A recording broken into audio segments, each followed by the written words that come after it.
Pegue a sua Bíblia e abra em Lucas capítulo 4, versículo 1 em diante.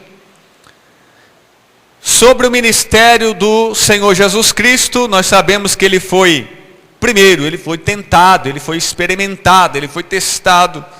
Ele passava a noite em oração, às vezes no monte a sós com o Pai. Ele, até mesmo para evangelizar, ele entrou na casa de um religioso para jantar com ele. Muitas pessoas deixaram de seguir a Jesus. Amém? E ele poderia achar então que o ministério dele estava reprovado, porque a multidão deixou de segui-lo por algum motivo. Ele ensinou as pessoas a humildade. Ele nos ensinou a orar. E até mesmo, meus irmãos, pregava até de cima de um barco em alto mar. Jesus, ele prega que as obras das pessoas são más, por isso ele foi tão odiado.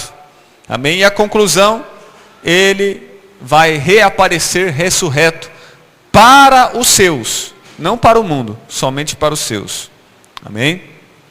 Isso é um detalhe importante. Ele ressuscita e aparece somente aos seus escolhidos. E assim será o arrebatamento, sabia disso? A primeira fase da segunda vinda de Jesus Cristo, ele volta para arrebatar a igreja e só aparece para os escolhidos. Na segunda fase da segunda vinda, ele volta com a igreja, será uma vinda visível para o mundo inteiro. E aí será quando Jesus vai derrotar o falso profeta anticristo, julgar as nações, guerra do Armagedon, enfim. Mas vamos lá, Lucas capítulo 4, versículo 1 em diante. Grande Deus. Todos acharam, meus irmãos, o texto? Se não, quem não trouxe Bíblia, acompanha com os ouvidos, em nome de Jesus. Jesus, cheio do Espírito Santo, voltou do Rio Jordão e foi levado pelo Espírito ao deserto. Ali ele foi tentado pelo diabo durante 40 dias. Nesse tempo todo, ele não comeu nada e depois sentiu fome. Então o diabo lhe disse: se você é o filho de Deus, mande que esta pedra vire pão. Jesus respondeu: as escrituras sagradas afirmam que o ser humano não vive só de pão. Aí o diabo levou Jesus para o alto, mostrou-lhe num instante todos os reinos do mundo e disse: eu lhe darei todo esse poder e toda esta riqueza, pois tudo isto me foi dado e posso dar a quem eu quiser. Isso tudo será seu se você se ajoelhar diante de mim e me adorar. Jesus respondeu: as escrituras sagradas afirmam: adore o Senhor seu Deus e sirva somente a Ele. Depois o diabo o levou a Jerusalém e o colocou na parte mais alta do templo e disse: se você é o filho de Deus, jogue-se daqui, pois as escrituras sagradas afirmam: Deus mandará que os seus anjos cuidem de você. Eles vão segurá-lo com as suas mãos, para que nem mesmo seus pés sejam feridos nas pedras. Então Jesus respondeu: as escrituras sagradas afirmam: não ponha à prova o Senhor seu Deus. Quando o diabo acabou de tentar Jesus de todas as maneiras, foi embora por algum tempo. Pode se assentar, meus irmãos. Grande Deus. Aqui está, meus irmãos. Vamos falar sobre uma parte da história do nosso Salvador. A parte que fala sobre o seu ministério, que durou 3 anos e meio. Só isso. Não durou muito. E Jesus não precisou de anos, décadas, para fazer uma obra gigantesca. Bastou só ali mais ou menos 3 anos de ministério nesta terra. Primeiro, meus irmãos, depois de ser batizado, ele não começou a fazer a obra antes de ser batizado. Ele foi, meus irmãos, orar, jejuar, ele foi se consagrar primeiro. E o Espírito Santo de Deus conduziu ele ao deserto, lugar de provação, lugar de teste, lugar de experiência, escola de Deus, lugar de sofrimento, lugar de morte, deserto. E ali ele ficou aqueles 40 dias, ele teve fome, porque ele era ser humano, ele era Deus, mas era homem ao mesmo tempo. Ele sentiu fome, depois de se consagrar muito tempo. 40 dias em consagração. Não comeu, nem bebeu. No deserto. Consagração, sofrimento no deserto, prova. Ele foi experimentado, ele foi testado. Primeiro ele teve que fazer a prova. Passando na prova então, ele ia ser ordenado ao ministério. A começar a iniciar o seu ministério, o seu serviço sagrado. E de repente agora Satanás vai tentá-lo. Deus vai permitir que o inimigo venha testar o caráter de Jesus. Venha testar a integridade de Jesus. Deus permitiu, vamos ver se Jesus vai ser um bom obreiro mesmo. Vamos ver se ele vai ser autorizado para exercer a função. Vamos ver se ele vai poder ser ordenado ao ministério. Bom, ele se batizou, está consagrando, foi para o deserto, agora vem a última prova. Deus permitiu que Satanás fosse tentá-lo. Fazer aquelas lindas propostas. Aquelas ofertas atraentes. Que propostas, que ofertas? Proposta de poder, de autoridade, de fama, de dinheiro, de prosperidade, de glória humana, glória terrena, poder aquisitivo, poder sobre os imóveis e propriedades. Satanás agora vai tentar. Vamos ver, vamos provar quem Jesus é, o seu caráter. Primeiro Satanás então vai insinuar, vai querer dizer que o Pai não ama Jesus. Por quê? Porque Satanás está querendo dizer isso, insinuando isso, que o Pai não ama Jesus. Você está aí morrendo de fome, rapaz. Nesse calor, no deserto, 40 dias, não comendo nada, bebendo nada. Você acha que o Deus Pai te ama? Você acha que Ele é contigo? Você deve estar em pecado. Deus te esqueceu, te abandonou. Mas já que você está falando que é o Filho de Deus, então me prove. Transforma essa pedra em pão. Satanás queria lançar no coração do mestre desconfiança, incredulidade em relação ao nosso Pai Celestial. Era isso que ele queria dizer. Deus não cuida de você, se vira você mesmo, rapaz, dá um jeito, não confia nele não, não tenha segurança nele não, olha como ele te deixou, te abandonou aí, ó, Satanás na orelha, ó, na mente. Não é assim com a gente também? Não, Jesus falou, eu não duvido dos cuidados do meu Pai, eu sei que Ele está comigo, apesar de tudo, eu sei que tudo isso faz parte da minha missão, tudo isso faz parte da minha história, tudo isso está planejado, projetado pelo Pai, eu estou submisso, sujeito e disposto a passar por tudo aquilo que Deus já escreveu sobre mim. Mesmo assim eu confio totalmente, mesmo assim eu descanso totalmente, mesmo assim Ele é a minha segurança, o meu refúgio, o meu socorro. Não deixei de acreditar nele, apesar da fome, da sede, do deserto. Satanás, nem só de pão viverá o homem. Porque ele não é só carne, não é só ser humano, ele também tem uma alma, é um ser espiritual, mas também viverá de toda a palavra espiritual de Deus. Aleluia! Oh, glórias a Jesus! Você pode encher o estômago, você pode encher o bolso, agora eu quero ver você encher sua alma com comida, com dinheiro. Aleluia! Você pode ser famoso. Será que só de pão virá o homem? De fama, de salário, de dinheiro, de oportunidade, de arroz e feijão?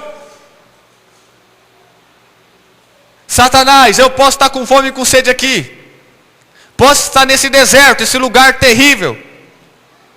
Mas espiritualmente eu estou cheio. Espiritualmente eu estou se alimentando. Espiritualmente eu estou ligado com o Pai, estou em contato com o Pai. E nenhuma dessas dúvidas e incredulidades que você quer lançar em mim vai me acertar. Nada vai me separar da comunhão com o Pai, do amor do Pai.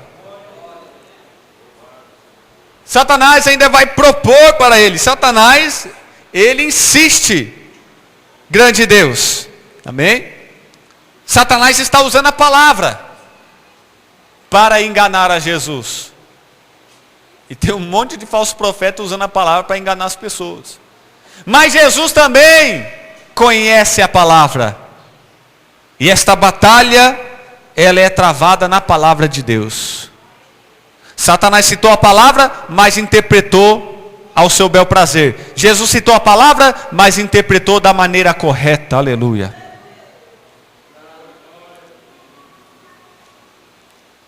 Agora Satanás, ele vai oferecer mais. Ele quer convencer, ele quer estragar, ele quer corromper Jesus.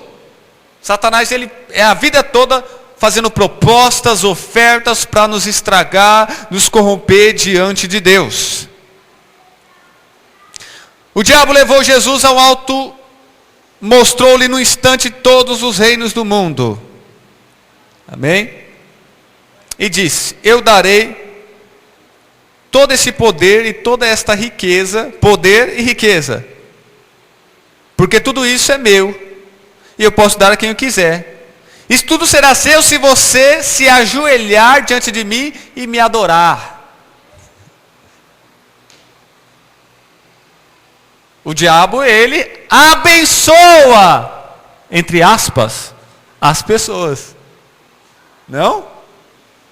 O diabo abençoa as pessoas. Aqui, ó. Não é isso que a maioria das pessoas querem? Riqueza, propriedade, dinheiro, bom salário,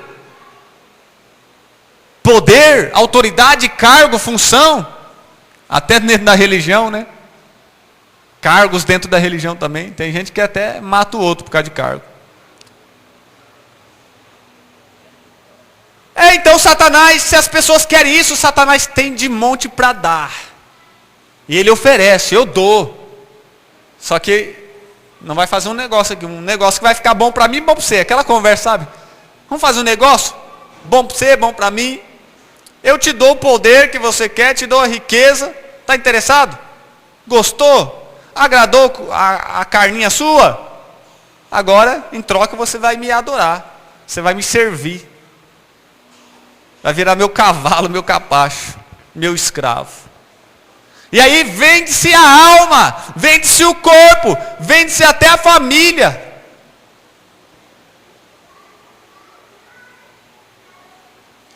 Afinal, a proposta é boa.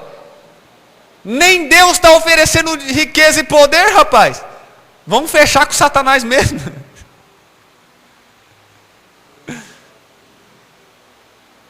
Está vendo isso aqui? Levou Jesus no alto do pináculo. Está vendo isso aqui tudo? O império dos homens. Eu te darei o comando, a gerência, a administração. Só que você terá que sacrificar a verdade. Você terá que abrir mão das suas convicções. Você vai ter que deixar de lado a tua consciência. Eu te darei. Satanás dá mesmo. O mundo jaz do maligno, é dele mesmo. Mas para isso você vai ter que se corromper. Vender Deus e as coisas de Deus. Só que, para nossa alegria, Jesus não estava disposto a sacrificar a verdade em troca das propostas de Satanás. Graças a Deus, Jesus não estava disposto em sacrificar a verdade para agradar o diabo. Aleluia, grande Deus. Ele então, ele dá uma olhada. Jesus até viu, rapaz, é glorioso mesmo, olha. Muito ouro, muita prata. Mas a palavra do meu Pai, do meu Deus diz: somente ao Senhor adorarás, somente a Deus servirás. Mesmo sem poder, mesmo sem riqueza que você me oferece, Satanás, eu posso servir e adorar a Deus, sem poder e sem dinheiro, Satanás. Arreda-te daqui, apartai-vos de mim. Aleluia.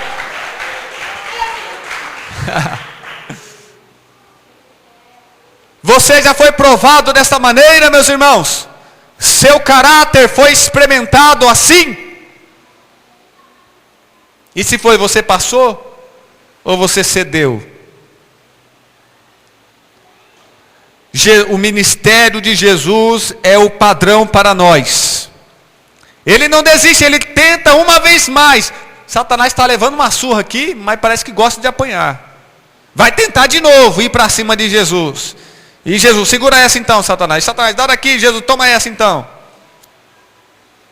Ó, se você pular daqui, a Bíblia diz que os anjos vão segurar você.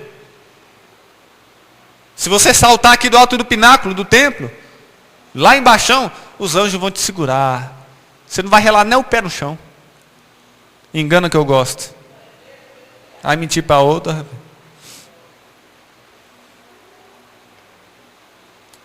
Jesus uma vez mais pega a palavra de Deus, o conhecimento da palavra de Deus e diz: mas a Bíblia também diz que você não pode tentar a Deus, colocar a Deus em prova. Então, esse texto que você pegou lá de Salmos e interpretou dessa maneira, como se eu pudesse pular aqui porque eu quero, para brincar, o texto está certo que você citou, mas a interpretação que você está dizendo está errada, porque vai contra outro texto da Bíblia, que é não colocar Deus à prova. Está vendo como se interpreta a Bíblia, meus irmãos?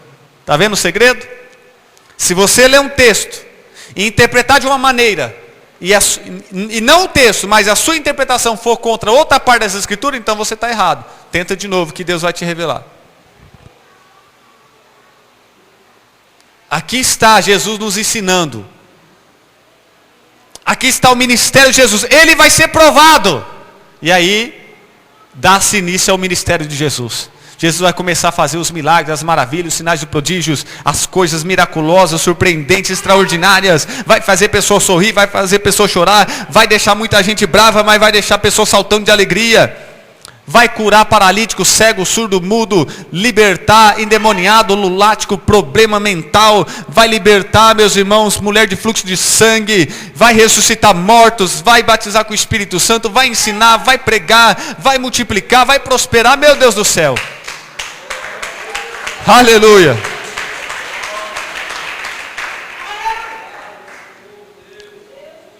Jesus passava a noite em oração no monte. Lucas 6, versículo 12. Naquela ocasião Jesus subiu um monte para orar e passou a noite orando a Deus.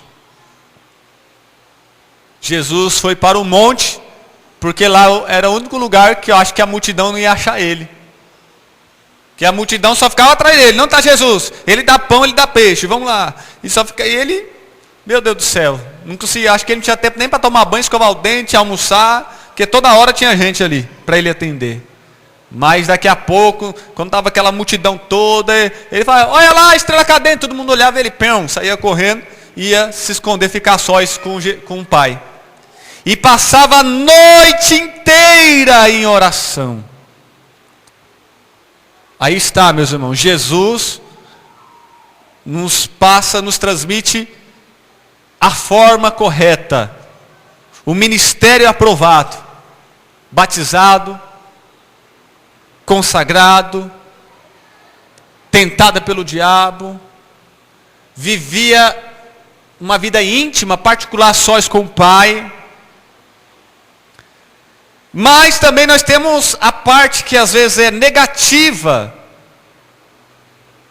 não porque Jesus estava errado, mas porque as pessoas não conheciam a verdade. Ele dividiu as pessoas.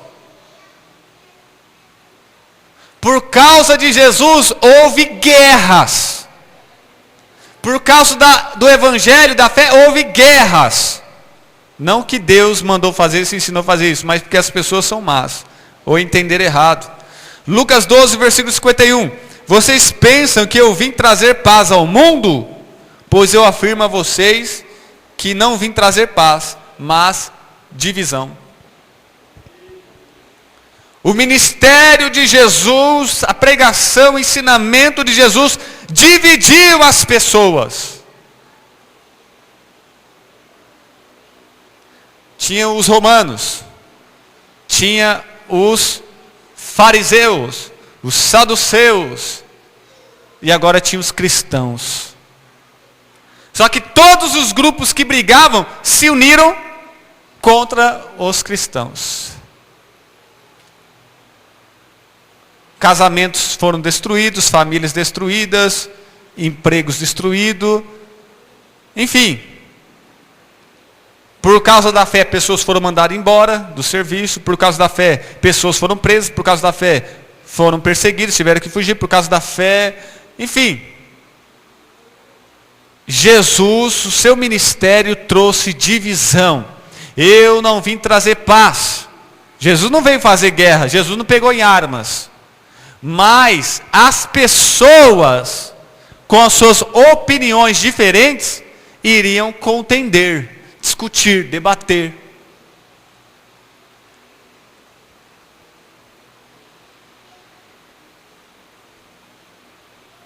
Ah, mas por que tem tanta igreja evangélica? Ué, e para que tem tanto time de futebol?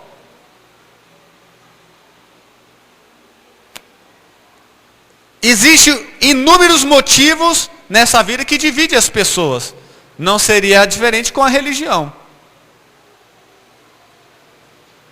Religião, política, estilo de música, time de futebol, tem tanta coisa que divide as pessoas em grupos.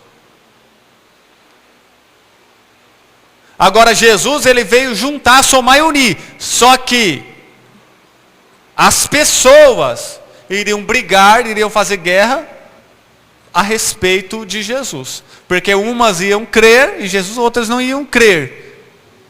E o ser humano é tão mau que tudo é motivo para brigar. É ou não é? Eles, você é de direita ou de esquerda? Aí, por causa de política é briga. Você é corintiano ou palmeirense? Por causa de time briga. Você é negro ou branco? Por causa de cor eles brigam. Você é pobre ou rico? Por causa disso eles brigam. Você é roqueiro ou pagodeiro? Por causa disso briga. O ser humano é especialista em inventar motivo para guerrear um com os outros. E eles fariam isso em nome de Jesus. Mas é claro que eles não estão agradando a Deus. Jesus não mandou eles pegarem arma. Jesus não mandou atacar ninguém. Agora ele sabia que isso iria acontecer. As pessoas, numa casa vai ser filho contra pais, pais contra filhos, sogra contra nora, nora contra sogra. Não que ele está falando para você odiar a sua família, porque a Bíblia diz que nós temos que amar a esposa, amar os filhos, aquele que negar a sua família é pior do que infiel. Então a interpretação correta é, Jesus não quer que as pessoas fiquem contra os seus familiares e amigos, mas que a fé por si só vai fazer as pessoas se afastar de você. Quando você se converte, você perde amigos, perde tanta coisa. Não que você está tocando todo mundo, se desfazendo, mas é automático. Isso aconteceu comigo. Ele dividiu as pessoas. Ele jantou na casa de um religioso. Jesus não era assim, a minha religião é verdadeira e vocês todos são endemoniados. Só eu que presto e vocês não prestam. Ele não vinha que essas conversas com palavras mal colocadas. Ele queria, não é vencer os religiosos, fazendo debates com ele. Ele queria ganhá-los também. Tanto os ímpios como os religiosos Jesus queria salvar.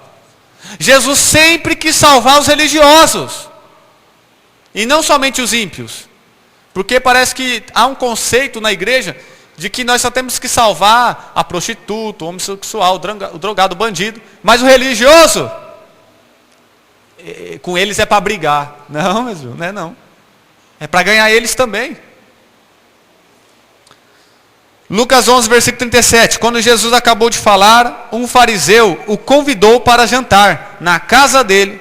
Jesus foi e sentou-se à mesa. É claro que o fariseu só convidou Jesus para testá-lo. Não é porque ele queria conhecer a verdade. Ele estava curioso, queria saber qual é que é de Jesus Cristo. Mas Jesus aceita, mesmo sabendo que a intenção dele é errada, Jesus aceita porque para Jesus é uma oportunidade para pregar o evangelho a esse fariseu. Ainda que os religiosos estejam mal intencionados a nossos respeitos, nós temos que aproveitar a oportunidade para pregar o verdadeiro evangelho, o amor de Jesus Cristo. Independente se eles concordam, aquela pessoa da outra igreja, da outra religião não concorda comigo, então vamos ficar de mal dele. Não, vamos falar do amor de Deus, vamos pregar a verdade, para ganhá-los, não para derrotá-los, vencê-los, para dizer que nós temos mais membro que eles, para dizer que nós somos mais santos que eles. Não, não é para derrotá-los, terminar de matá-los, mas conversar com eles para ganhá-los para Jesus. Ele ensinou a ser humilde. João capítulo 13, versículo 4. Então se levantou, tirou a sua capa, pegou uma toalha e amarrou na cintura. Em seguida pôs água numa bacia e começou a lavar os pés dos discípulos e a enxugá-los com a toalha. Jesus ensina a lição desta virtude. Deus aprecia, Deus gosta demais desta virtude, a humildade. Deus ama esta qualidade. E Jesus então vai ensinar, mesmo sendo Deus, o herdeiro, o Messias, o Cristo ungido, o Rei dos Reis, Ele vai tirar a toalha, vai lavar os pés dos seus discípulos. Porque o amor vence o orgulho e a soberba e leva a pessoa a ser humilde. Uma humildade mostrada em serviço, em trabalho, em benefício do seu próximo. Sem querer nada em troca, sem olhar a quem. Sem julgar quem merece ou não merece. Mas a sua natureza, a sua essência é o amor, é a humildade. Não importa quem. Ele vai servir. Grande Deus. Pode exaltar.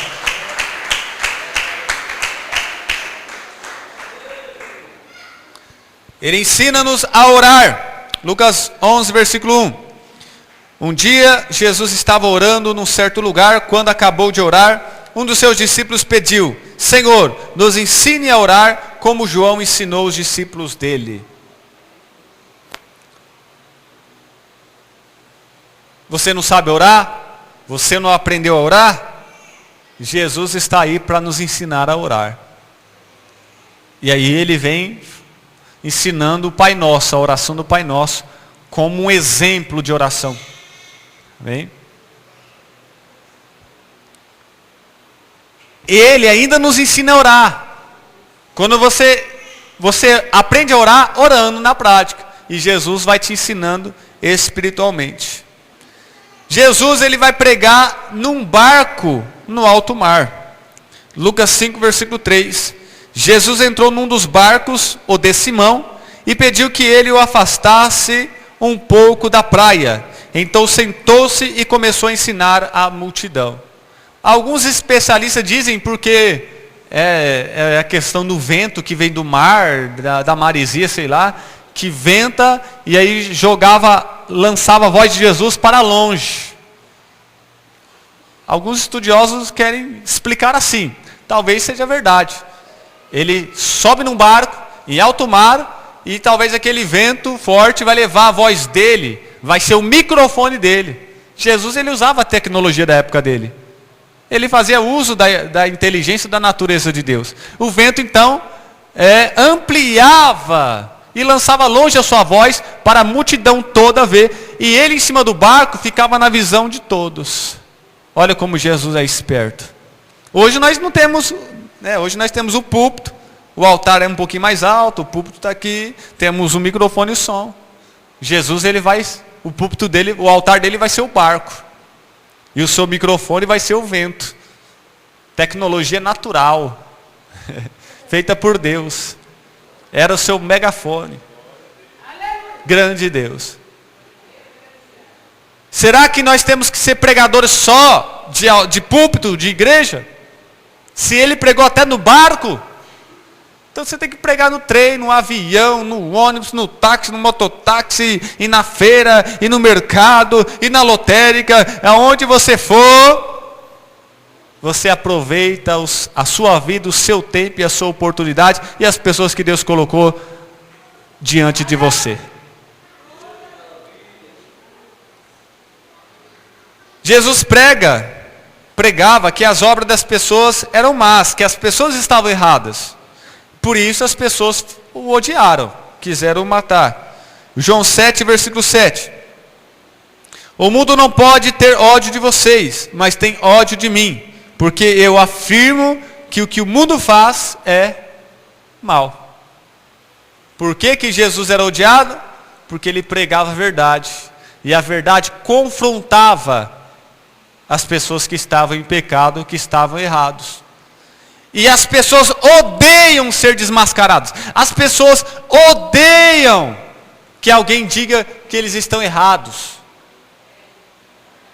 que eles vão sofrer consequências ruins. Faça isso e você vai arrumar para a cabeça. Odiaram tanto que quiseram o matar. Mas este é o ministério padrão para nós. Nós temos que pregar a verdade, custe o que custar, doa quem doer. Tudo isso feito em amor, não querendo matar, mas querendo ganhar almas para Jesus, porque o poder está na palavra da verdade. Conclusão, ele aparece ressurreto. Em João 20, versículo 16.